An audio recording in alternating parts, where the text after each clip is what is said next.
سيد محمود الحسن تثبيت حضور.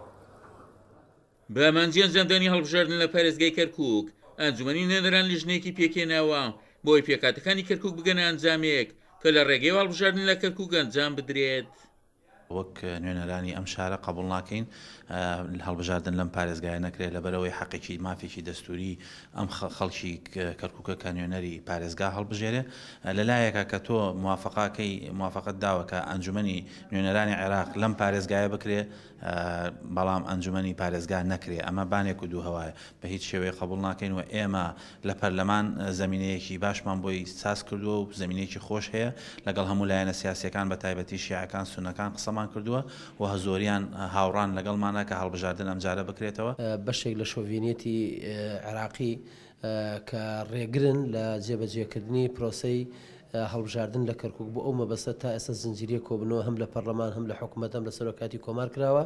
و ئەم پرۆژەیەش یان بڵێن ئەم یاسایە لە لژنەی ئەقالیمە لای ئێمەیە و ئێمە ئەو کوردانی کەوا پێکەوەین هەوڵی زۆر جدیمان لەسەر ئەم مەسەلەیە کردووە بەڵام تا ئێستاکان ڕێگرەکان بەهێزن و تا ئێستا نەگەیشتنەتە نەتیجە و بە تایبەتیش کە هەڵبژاردننی دواخرا بۆ ساڵی ئایندا وعنی کەواتە پەرلەمان و بۆ پەرلەمان و بۆ مەجلیسی محافەزە بێکەوە هەڵبژاردن بکرێ لە یەک کاتە ئەمە وای کردووە تا ڕادێک کێشەکەی تۆزێک کاڵ کردەوە بۆ ئەم قۆناغ بۆ ئەم سەردەما. لە ئێستادا لە کەرکووک ڕەخنەکان ڕوو لە بەرەی تورکمانیە کە ڕێگری دروست دەکات بۆ ئەنجامدانی ئەو پرۆسەیە و پەرلەمانتارێکی ئەو لیستەش ڕای دەگەیەنێت ئەوان ڕێگر نین و خوازیارشن کە باو بەشی لەگەڵ پێکاتەکاندا لەسەر میکانیزمی ئەنجامدانی هەڵبژاردنەکە ڕێککەون. هناك اتهامات متبادلة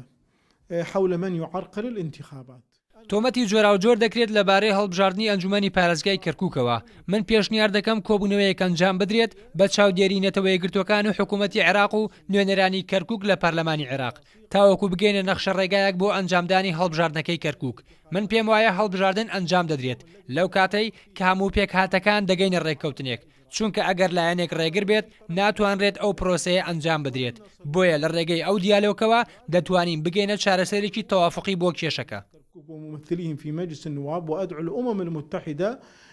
لرعاية هذا الحوار حتى نصل إلى حلول توافقي. لە نێوان دواخستنی کۆی پیرۆسی هەڵبژاردننی ئەنجومەنی پارێزگاکانی عێراق بۆ ماوەی ساڵێک و دروستبوونی لیژنەیەک بۆ چارەسەری کێشەکانی هەڵبژاردن لە کەرکووک چاودێرانی سیاسی بە پێویستی دەزان بە ڕێگەی دیالۆگ کۆسپەکانی بەردەم هەڵبژاردن لە کەرکووک لا ببرێت. عومەر غەریب، کورسات نیوز، کەرکووک.